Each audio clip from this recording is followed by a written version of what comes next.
Friends, once again welcome on our YouTube channel. In our earlier session, we have discussed about Joule-Thomson expansion or porous plug experiment. In this lecture, we will discuss about Joule-Thomson expansion of real gas और van der Waal gas. दोस्तों, एक बार फिर आपका हमारे इस YouTube channel पर स्वागत है। हमने हमारे पिछले लेक्चर के अंदर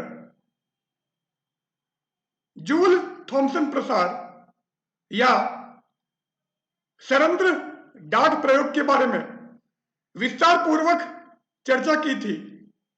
अब हमारे इस लेक्चर में हम वास्तविक गैस का जूल थॉमसन प्रसार या van der Waal गैस का जूल थॉमसन प्रसार के बारे में विस्तार पूर्वक चर्चा करेंगे।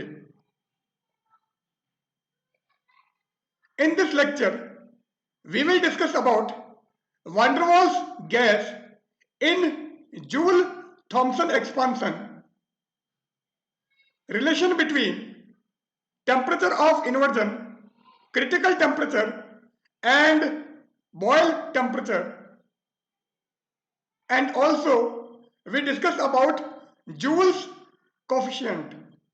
तो हम इस लेक्चर में van der Waal गैस का जूल थॉमसन प्रसार, व्युत्क्रमण ताप, क्रांतिक ताप तथा बॉयल ताप के मध्य संबंध तथा जूल गुणांक के बारे में चर्चा करेंगे।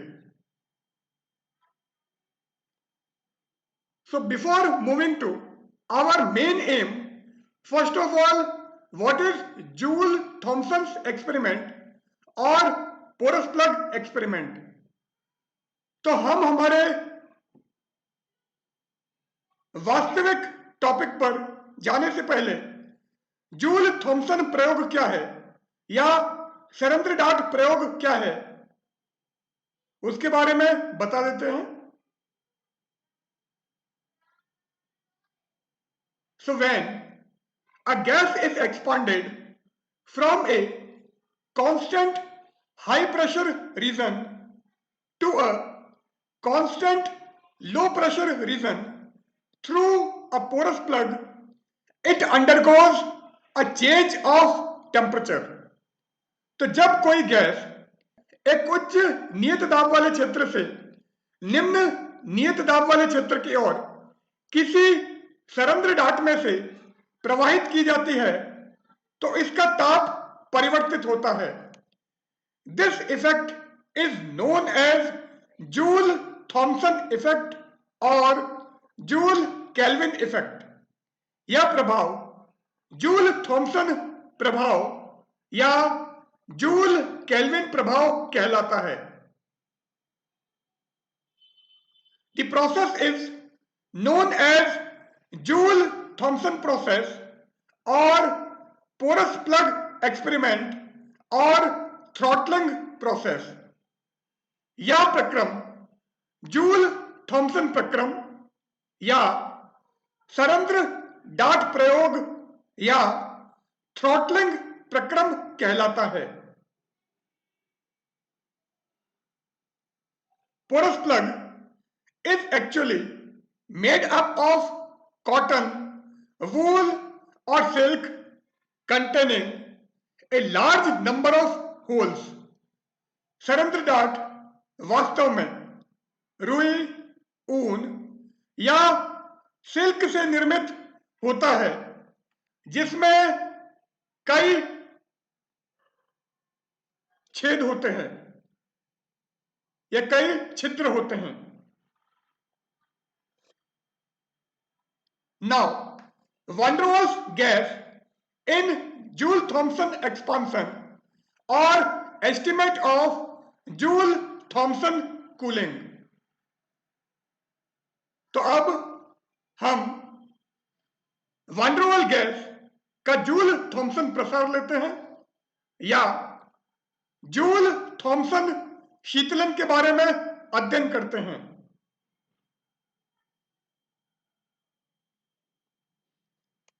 So van der Waals gas in Joule-Thomson expansion.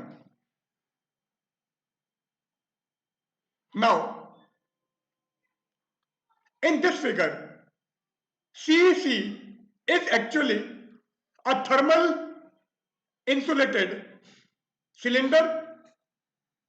तो ऊष्मारोधी बेलन सीसी है जिसको एक पोरस प्लग या सरंध्र डाट की सहायता से दो भागों में बांट दिया गया है।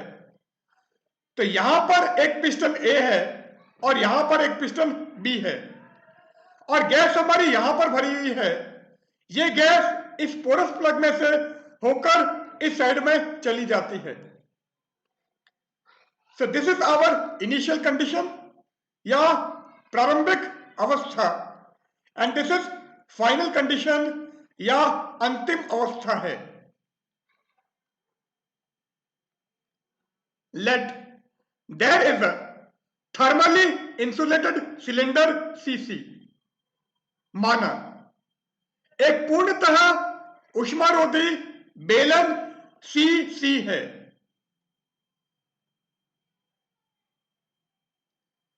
This cylinder is divided into two chambers by a porous plug G.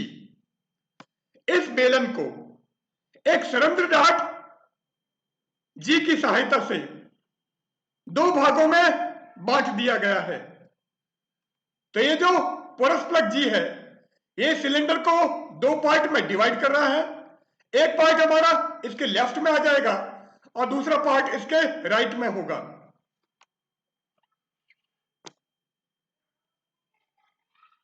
A and B are two pistons fitted in these chambers. बेलन के इन कोशों में A तथा B दो पिस्टन लगे हुए हैं। तो लेफ्ट साइड का जो पोर्शन है उसमें piston A and right side का जो पोर्शन है उसमें पिस्टन B लगा हुआ है। The piston A sends the gas at constant pressure P1 in the porous plug and the gas which escape through porous plug pushes the piston B at constant pressure P2। अब यहां पर हमने gas fill की हुई है तो इस piston को हम पुश करते हैं तो यह पिस्टन इस गैस को पोरस प्लग की तरफ भेजता है और गैस हमारी इस पोरस प्लग को क्रॉस करके इधर आ जाती है और ये जो गैस है जो पोरस प्लग ये सरंध्र डाट में से गुजर चुकी है वो पिस्टन बी को इस साइड में धकेलती है। तो पिस्टन ए गैस को नियत दाब P1 पर सरंध्र डाट की ओर भेजता है तथा गैस जो सरंध्र डाट G में से प्रवाहित हो चुकी है वह पिस्टन B को नियत दाब P2 पर आगे की ओर धकेलती है। Let 1 gram molecule of gas is filled at pressure P1 and volume V1 between A and G initially। तो ये हमारा G और ये A है। G एंड A के बीच में प्रारंभ में गैस भरी हुई है और इस गैस का दाब P1 है एंड आयतन V1 है। So pressure of gas which is filled between G and A have pressure P1 and volume V1 initially। तो माना A तथा G के मध्य प्रारंभ में 1 ग्राम अणु गैस दाब P1 तथा आयतन V1 पर भरी है।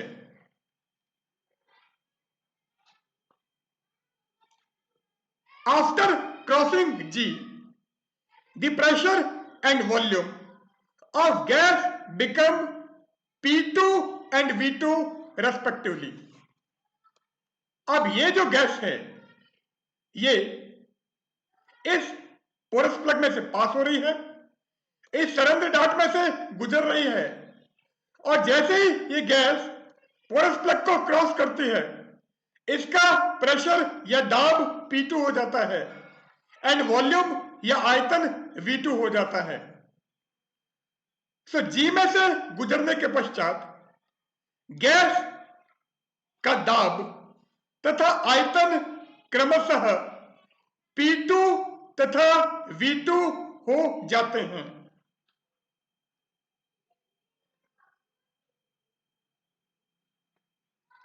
Now, the work done by the piston A on the gas is P1 V1. तो पिस्टन ए गैस को पुश कर रहा है और वो जो गैस है वो पोरस प्लग में से क्रॉस करके उसके दूसरी साइड में चली जाती है। तो पिस्टन ए द्वारा गैस पर किया गया कार्य P1 V1। Also, the work done by the gas on piston B is P2 V2। Gas द्वारा पिस्टन बी पर किया गया कार्य P2 V2। तो ये work done by gas on piston and this is the work done bye piston on gas. तो gas द्वारा piston पर किया गया कार्य P2 V2 तथा पिस्टन द्वारा गैस पर किया गया कार्य P1 V1 है। So the net external work done by the gas.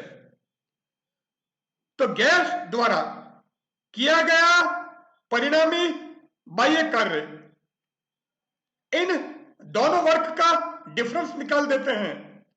तो ये आ जाएगा W1 is equal to P2 V2 minus P1 V1।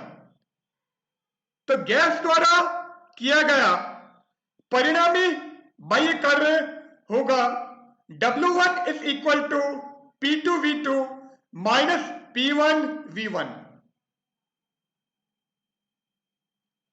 Since the attraction between any real gas or van der Waals gas is equivalent to internal pressure Pi, चूंकि किसी वास्तविक gas या van der Waals gas के मध्य आकर्षण उसके अणुओं के मध्य आंतरिक दाब Pi के बराबर होता है, because the molecules of real gas attract each other. So the attraction between the molecules of van der Waals gas or real gas is equivalent to internal pressure। चूंकि वास्तविक गैस या van der Waals गैस में अणु एक दूसरे को आकर्षित करते हैं तथा अणुओं के मध्य यह आकर्षण आंतरिक दाब Pi के बराबर होता है। And Pi is actually A by V square। Here A is a constant। आंतरिक दाब Pi A by V square है जहां A नियतांक है। So the internal work done against the above force in expanding the 1 gram molecule of gas from V1 to V2 अतः उपरोक्त बल के विरुद्ध गैस को V1 आयतन से V2 आयतन तक प्रसारित होने में किया गया आंतरिक कार्य, और जो गैस है हमारी वो 1 ग्राम मॉलिक्यूल है, तो 1 ग्राम अणु गैस को उपरोक्त बल के विरुद्ध V1 आयतन से V2 आयतन तक प्रसारित होने में किया गया आंतरिक कार्य। अब वर्क डन होता है P dV। So W2 is equal to integration V1 to V2 A by V square dV, because W is equal to P dV and P is actually PI and PI is A by V square। तो हमने PI की जगह A by V square लगा दिया है and total work done निकालना है, कुल आंतरिक कार्य निकालना है, इसलिए हमने इंटीग्रेशन कर दिया है। So W2 is equal to integration V1 to V2 A by V square dV, और अगर 1/v² का इंटीग्रेशन करते हैं तो वो आता है -1/v। So W2 will be equal to -a by v and limit of integration V1 to V2। Now generally हम अपर लिमिट पहले लेते हैं एंड देन लोअर लिमिट लेते हैं, पर इस नेगेटिव को कंसिडर करने के लिए मैं पहले लोअर लिमिट लूंगा and then upper limit. So W2 is equal to A and in bracket 1/v1 minus 1/v2। So internal work हमारा हो गया है A into 1/v1 minus 1/v2 and external work है P2v2 minus P1v1। So total work done by the gas, तो gas द्वारा किया गया कुल कार्य W is equal to W1 plus W2 means the sum of external work and internal work। तो gas द्वारा किया गया कुल कार्य आंतरिक कार्य तथा बाह्य कार्य के योग के बराबर होगा। अब एक्सटर्नल वर्क है W1 is equal to P2v2 minus P1v1, तो बाह्य कार्य W1 एंड इंटरनल वर्क या आंतरिक कार्य W2 is equal to A into 1/v1 minus 1/v2। Now total work done निकालना है, सो W1 एंड W2 की जगह ये वैल्यूज रख दो। सो W आ जाएगा P2v2 minus P1v1 plus A into 1/v1 minus 1/v2। But van der Waals equation for 1 gram mole of gas, 1 gram mole gas के लिए van der Waals अवस्था समीकरण होती है P plus A by V square into V minus B is equal to RT। Now इस bracket को open कर देते हैं, फिर आ जाएगा P into V that is PV, A by V square into V it means A by V minus PB, फिर आ जाएगा minus AB upon V square, so minus AB by V square is equal to RT। अब क्या हो रहा है,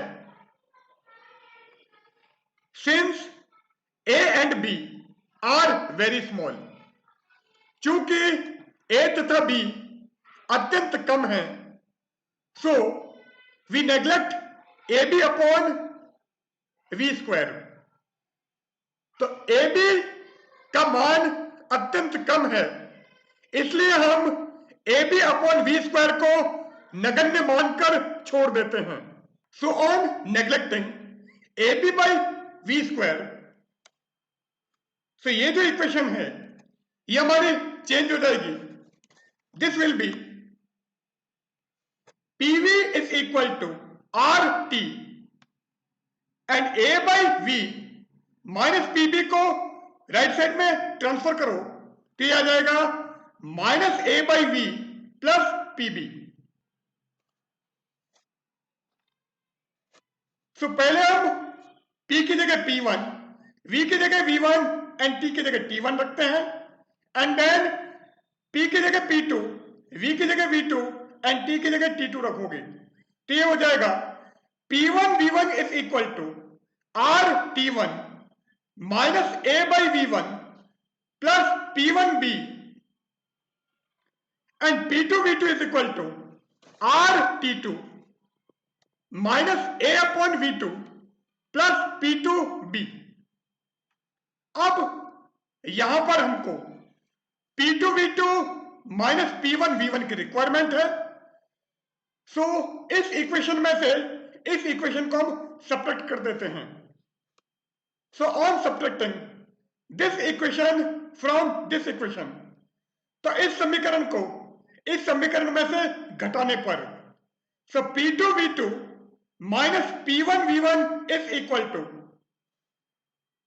R T2 minus R T1, तो R हमने common ले लिया है, so in bracket T2 minus T1 and here minus A by V2 plus A by V1। So plus A हमने कॉमन लिया है इसलिए यह आ जाएगा ब्रैकेट में 1 upon V1 minus 1 upon V2 and here P2B minus P1B and B अगर common लोगे so plus B into P2 minus P1, सो P2 V2 minus P1 V1 की ये वैल्यू आ जाएगी।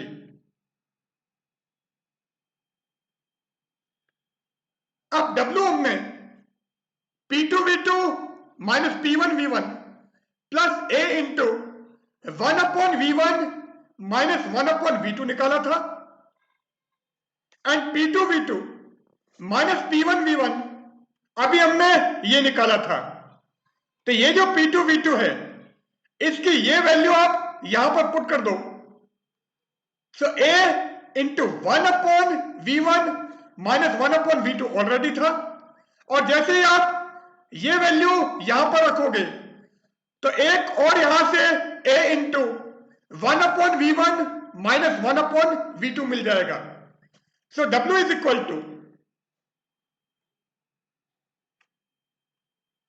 R T2 माइनस T1 ये वाला factor plus 2A 1 upon V1 minus 1 upon V2, क्योंकि एक यहां पर था और एक यहां से हमको मिल गया है। So twice A 1 by V1 minus 1 upon V2 and remaining factor जो है plus B P2 minus P1, और अगर मैं नेगेटिव कॉमन लूं तो आ जाएगा minus B P1 minus P2। So this will be the total work done by the gas. तो गैस द्वारा किया गया संपूर्ण कार्य या कुल कार्य W is equal to R into T2 minus T1 plus twice A 1 upon V1 minus 1 upon V2 minus B and in bracket P1 minus P2. Since 2A upon V1 and 2A upon V2 are very small quantities. अब हमने कहा था कि constant A and B जो van der Waals gas equation में होते हैं उनका मान अत्यंत कम होता है, इसलिए 2A upon V1 and 2A upon V2 भी बहुत कम होगा। सो चूंकि 2A अपॉन V1 तथा 2A अपॉन V2 अत्यंत अल्प राशियां हैं, इसलिए P1 V1 is equal to R T one हम यूज कर सकते हैं। मीन्स वैन डर वाल इक्वेशन की जगह मैं आइडियल गैस इक्वेशन यूज कर रहा हूं क्योंकि ये वैल्यूज बहुत कम हैं। So P1V1 is equal to R T one. So यहां से 1/V1 की वैल्यू निकालें। सो 1/V1 is equal to P1 upon RT1.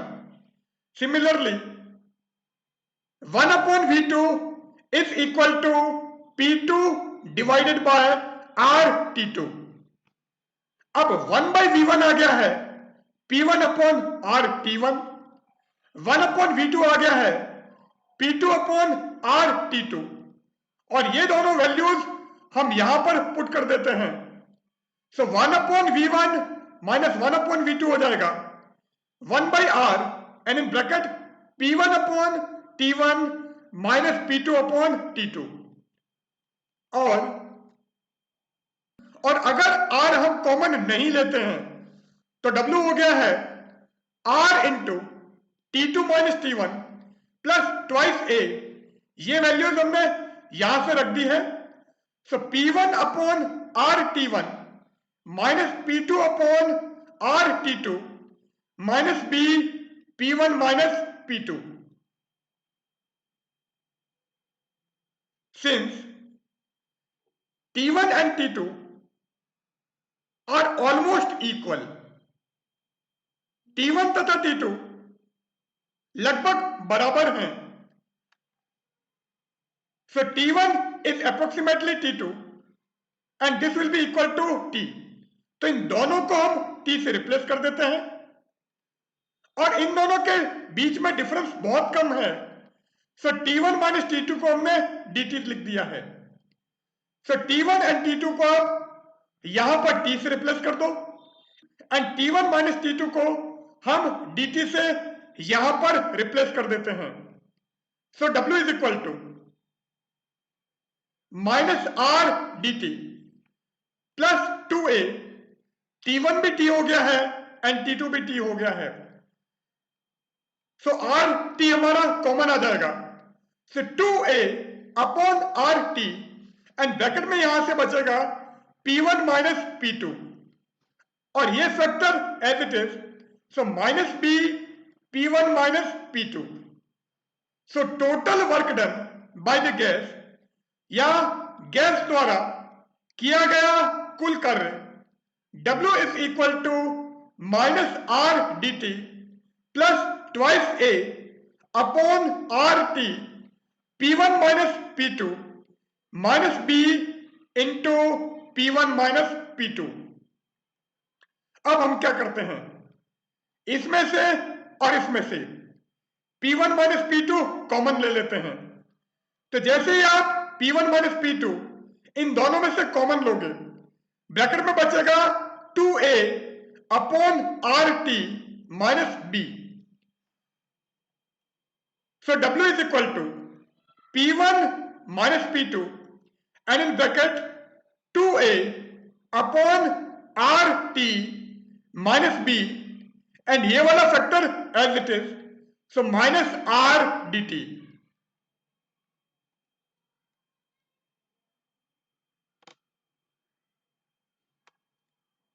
Since the system is perfectly insulating, so the required energy for doing this work will be taken from the internal energy of the gas and hence the gas cools down।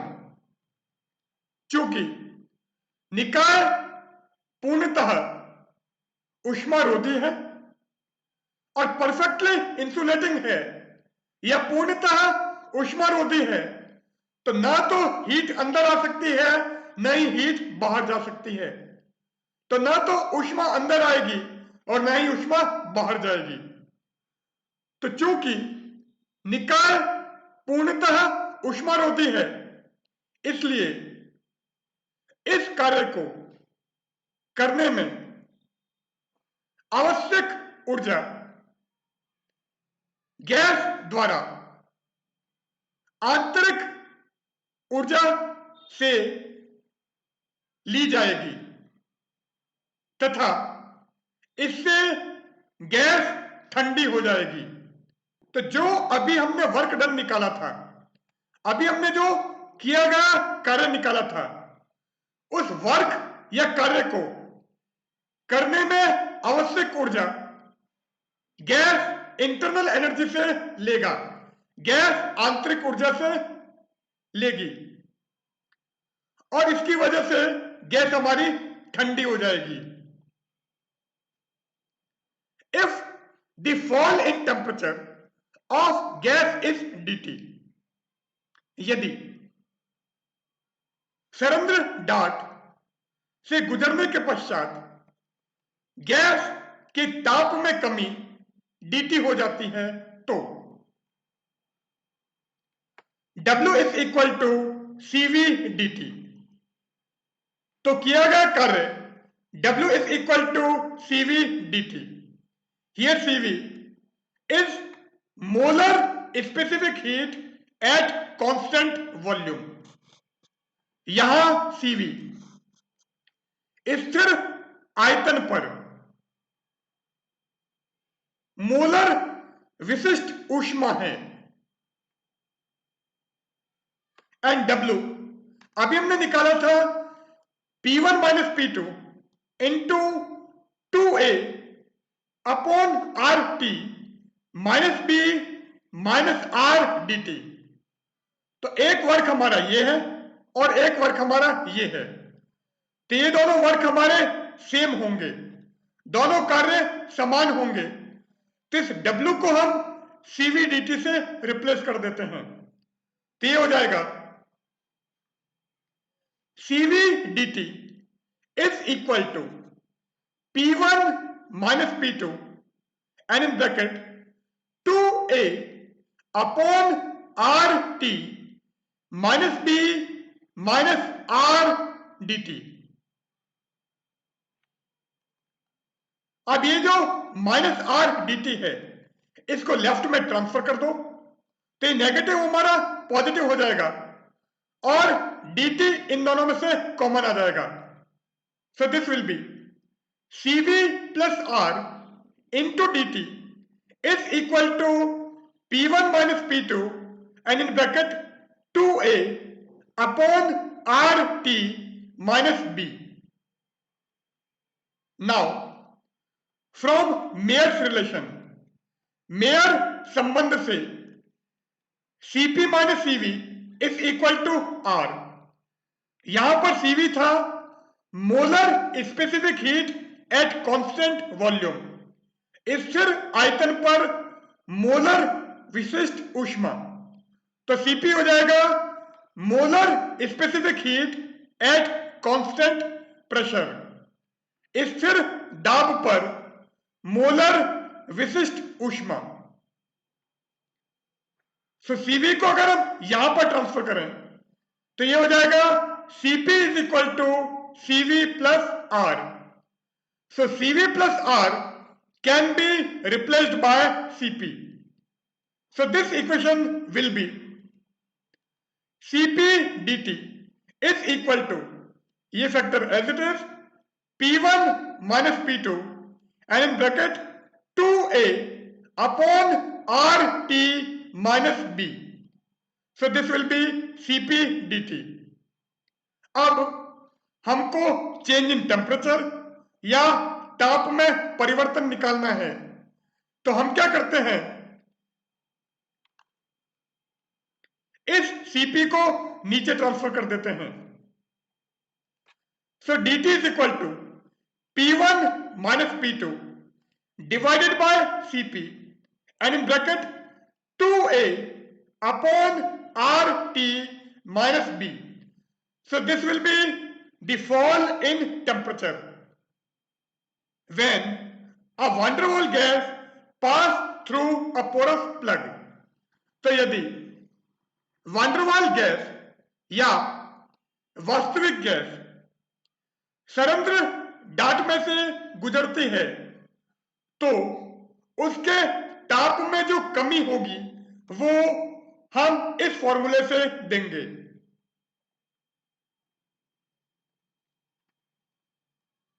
और ये हो जाएगा dt is directly proportional to P1 minus P2. So change in temperature or fall in temperature will be directly proportional to the difference in pressure on either side of porous plug. तो ताप में कमी या ताप में परिवर्तन सरंध्र जात के दोनों ओर के दाब में अंतर के समानुपाती होता है।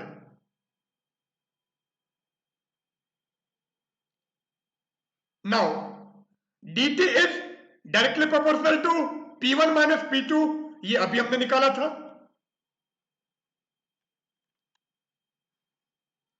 It means the cooling effect at any temperature is directly proportional to the difference of pressure on both sides of the porous plug. तो किसी ताप पर शीतलन प्रभाव सरंध्र डाट के दोनों ओर गैस के दाबांतर के समानुपाती होता है। तो प्रेशर में डिफरेंस जितना ज्यादा होगा गैस उतनी ही ज्यादा कूल होगी या ठंडी होगी। Since P1 is always greater than P2, so dt will be greater than 0. अब हमने कहा था कि जूल थॉमसन एक्सपांशन में या जूल थॉमसन प्रसार में गैस हमारी पोरस प्लग या सरंध्र ढाक में से गुजरती है और किस तरफ से किस तरफ जाएगी। It expand from a high pressure region to a low constant pressure reason.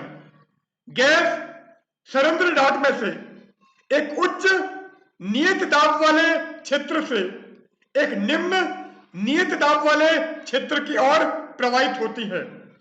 इसका मतलब P1 की वैल्यू P2 से हर केस में ज्यादा होगी। So since P1 is greater than P2, so dt will be greater than 0. तो dt का मान धनात्मक होगा, dt will be positive.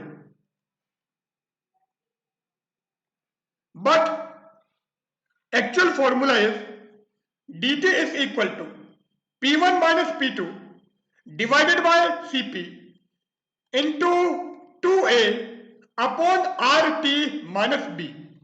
ये हमारा वास्तविक सूत्र है। अब P1 माइनस P2 हमारा पॉजिटिव है।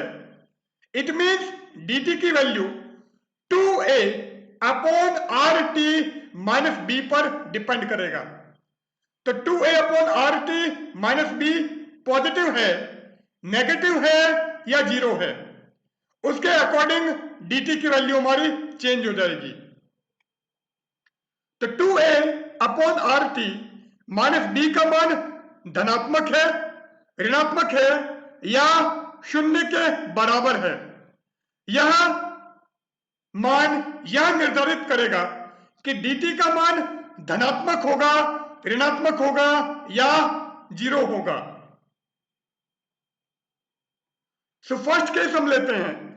If 2a upon RT minus B is greater than 0, 2a upon RT minus B का मान पॉजिटिव है और इससे आ जाएगा 2a upon RT is greater than B। सो अगर हम यहां से t निकालें, सो t is less then 2a upon RB. So if initial temperature of the gas is less than 2a upon RB and 2a upon RB हमारा temperature of inversion या व्युत्क्रमण ताप था।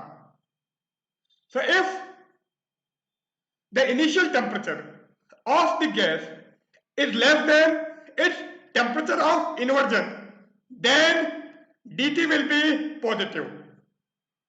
तो यदि गैस का प्रारंभिक ताप उसके व्युत्क्रमण ताप से कम हो तो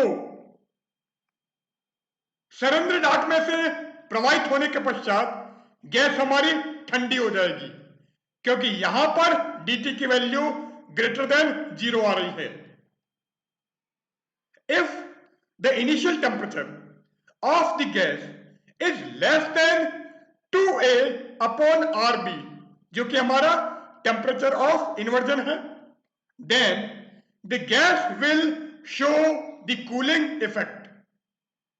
यदि गैस का प्रारंभिक ताप 2A अपॉन RB से कम हो तो गैस शीतलन प्रभाव दर्शाएगी। Now second case, if 2A upon RT minus B is less than 0। So अगर 2A upon RT minus B की वैल्यू नेगेटिव हो या 0 से छोटी हो तो T आ जाएगा हमारा T is greater than 2A upon RB,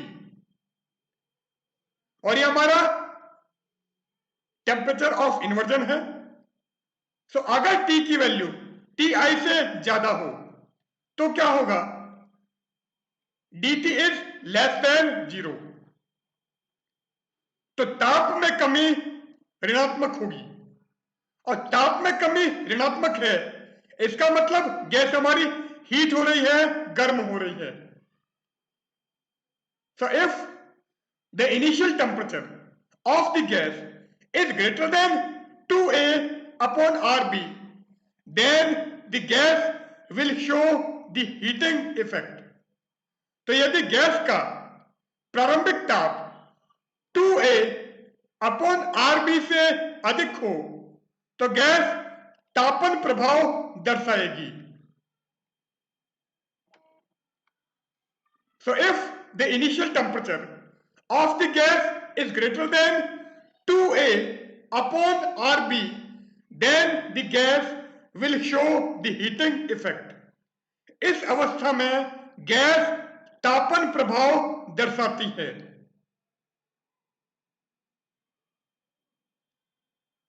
Now third case, if 2A upon RT minus B equal to 0, it means T equal to 2A upon RB,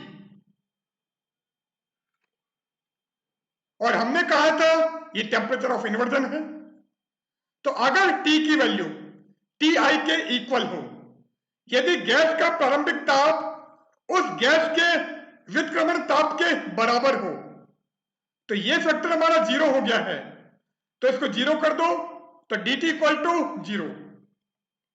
so dt equal to 0, it means न तो temperature gas का बढ़ रहा है और न ही gas का temperature कम हो रहा है, तो न तो गैस का ताप बढ़ता है तथा न ही गैस का ताप घटता है।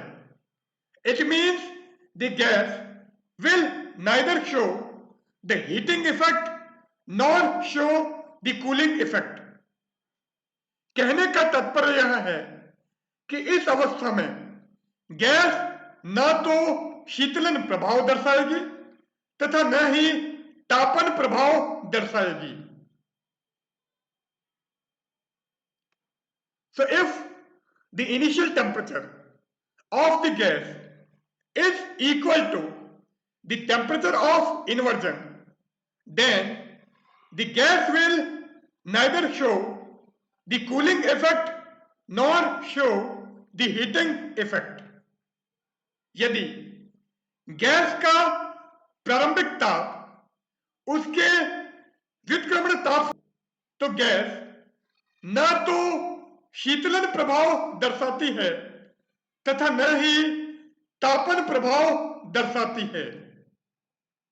अब अगर हाइड्रोजन एंड हीलियम की बात करें तो हाइड्रोजन एंड हीलियम का टेम्परेचर ऑफ इन्वर्जन बहुत कम होता है. So since Ti for hydrogen and helium are minus 80 degree centigrade and minus 240 degree centigrade. So at normal temperature, these gases show a heating effect. चूंकि hydrogen तथा helium का व्युत्क्रमण ताप -80 degree centigrade तथा -240 degree centigrade होता है, इसलिए सामान्य ताप पर ये गैसें तापन प्रभाव दर्शाती हैं. तो हाइड्रोजन का temperature of inversion -80 degree centigrade है एंड हीलियम का temperature of inversion -240 degree centigrade है. So normal temperature means 27 degree centigrade पर अगर इन गैसेस को हम पोरस प्लग या सरंध्र डाट में से गुजारते हैं तो गैस हमारी गर्म हो जाती है. These gases show a heating effect. गैसें तापन प्रभाव दर्शाती हैं. Now the relation between Ti, Tc and Tb. Temperature of inversion, critical temperature and Boyle temperature के अंदर रिलेशन. सो व्युत्क्रमण ताप, क्रांतिक ताप तथा बॉयल ताप में संबंध. Now relation between temperature of inversion, critical temperature and Boyle temperature. Temperature of inversion Ti is equal to 2A upon RB. Critical temperature 8A upon 27 RB and boil temperature is A upon RB. तो व्युत्क्रमण ताप 2A upon RB होता है, क्रांतिक ताप 8A upon 27 RB होता है तथा boil ताप A upon RB है. अब इन तीनों में हमको रिलेशन निकालना है. सो Ti अपॉन Tc ये अगर निकालेंगे सो 2A upon RB divided by 8A upon 27 RB. So A से A कैंसिल हो जाएगा, RB से RB कैंसिल हो जाएगा और ये 2 and 2 4 जा 8. सो Ti अपॉन Tc हमको मिलेगा 27 upon 4. It means Ti is equal to 27 upon 4 Tc and 27 upon 4 होता है 6.75. So Ti is equal to 6.75 Tc. So temperature of inversion is 6.75 times the critical temperature. तो किसी गैस का व्युत्क्रमण ताप उस गैस के क्रांतिक ताप का 6.75 गुना होता है. अब Ti एंड Tb को अगर लें तो यह आ जाएगा Ti is equal to twice Tb.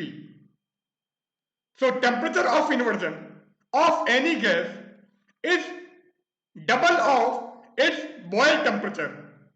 तो किसी गैस का व्युत्क्रमण ताप उस गैस के बॉयल ताप का दुगुना होता है. अब Ti की वैल्यू हम 27 अपॉन 4 Tc रख सकते हैं यहां पर.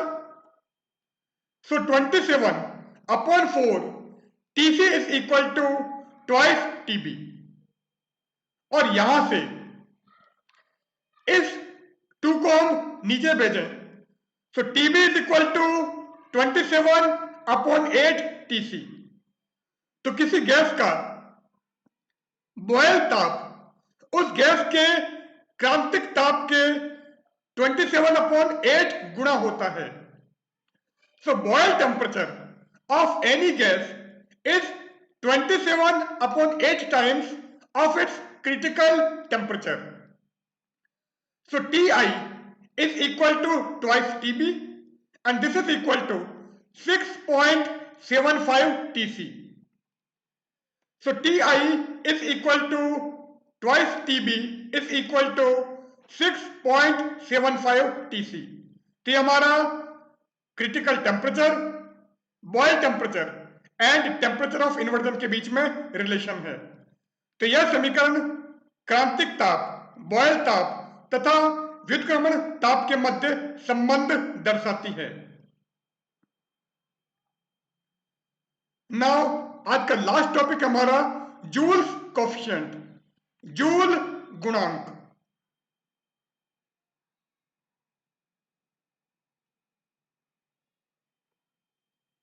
When a gas is expanded freely, then the change in temperature of gas corresponding to a unit change in volume is known as Joule's coefficient. जब गैस को स्वतंत्रता पूर्वक प्रसरित किया जाता है तो गैस के एकांक आयतन में परिवर्तन के संगत गैस के ताप में परिवर्तन उस गैस का जूल नियतांक कहलाता है। तो गैस हमारी फ्रीली एक्सपांड हो रही है, तो इस ड्यूरेशन में अगर गैस का वॉल्यूम या आयतन एक परिवर्तित होता है, यूनिट अमाउंट में चेंज होता है, तो उस केस में गैस का जितना टेम्परेचर चेंज होगा, गैस का जितना ताप परिवर्तित होगा, उसे हम जूल गुणांक कहेंगे। It is known as Joule's coefficient. So eta is equal to del T upon del V at constant internal energy. Eta means Joule's coefficient. From first law of thermodynamics, ऊष्मागतिकी के प्रथम नियम से dq is equal to du plus pdv. dq means change in heat, du means change in internal energy and dv means change in volume. तो ऊष्मा में परिवर्तन dq, आंतरिक ऊर्जा में परिवर्तन du तथा आयतन में परिवर्तन dv है। And from second law of thermodynamics, ऊष्मागतिकी के द्वितीय नियम से dq is equal to T ds. ds is change in entropy, तो एंट्रोपी में परिवर्तन ds है, तो ये भी हमारा dq है और ये भी dq है। तो ये दोनों वैल्यूज हमारी सेम होनी चाहिए, तो दोनों को हम इक्वल कर देते हैं। So TDS is equal to du plus pdv। अब ये जो इक्वेशन आई है, इस इक्वेशन का वॉल्यूम के रेस्पेक्ट में डिफरेंशियल करते हैं, आयतन के सापेक्ष इस समीकरण का हम अवकलन करते हैं। तो पहले हम इससे du की वैल्यू निकालें। So du is equal to TDS minus pdv, तो ये आ गया है। अब v के रेस्पेक्ट में डिफरेंशिएट करो। So del u upon del v at t is equal to t del s upon del v at t minus p।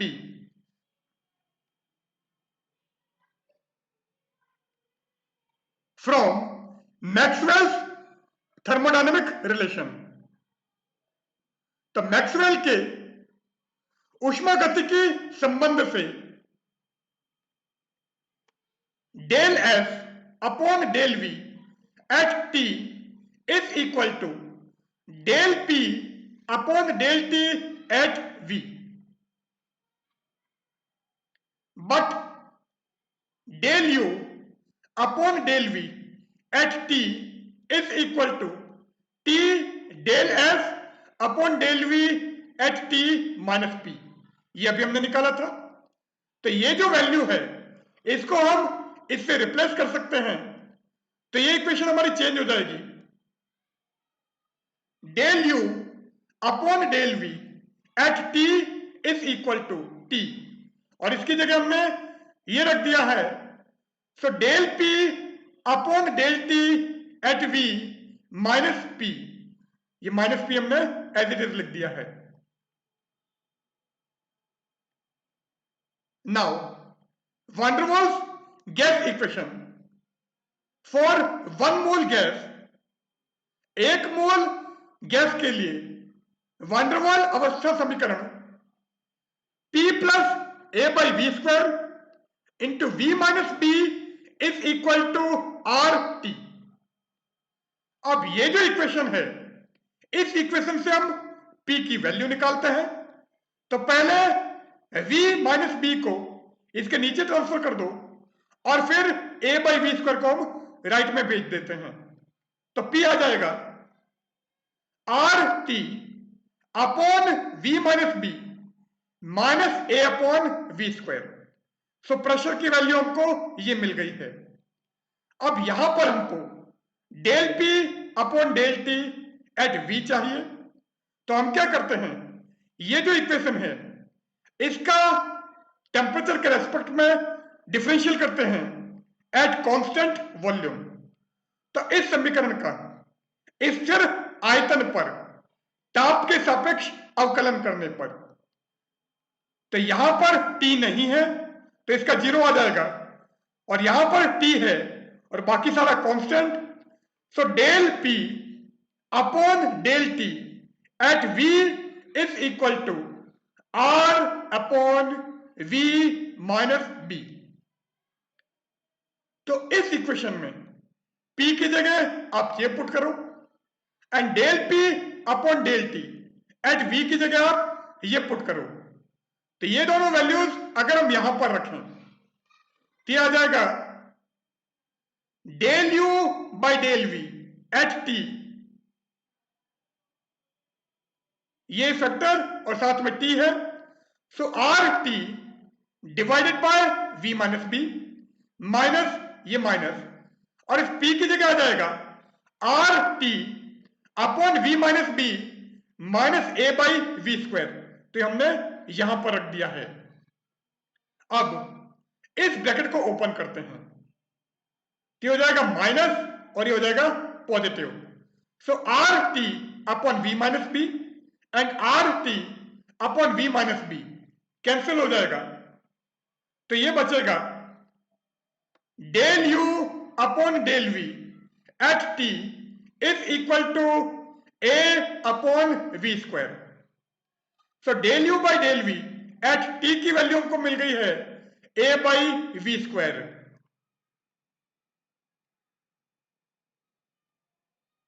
Since the internal energy of a gas is a function of volume and temperature, चूंकि gas की आंतरिक ऊर्जा gas के आयतन तथा ताप का फलन होती है, सो U is a function of V and T।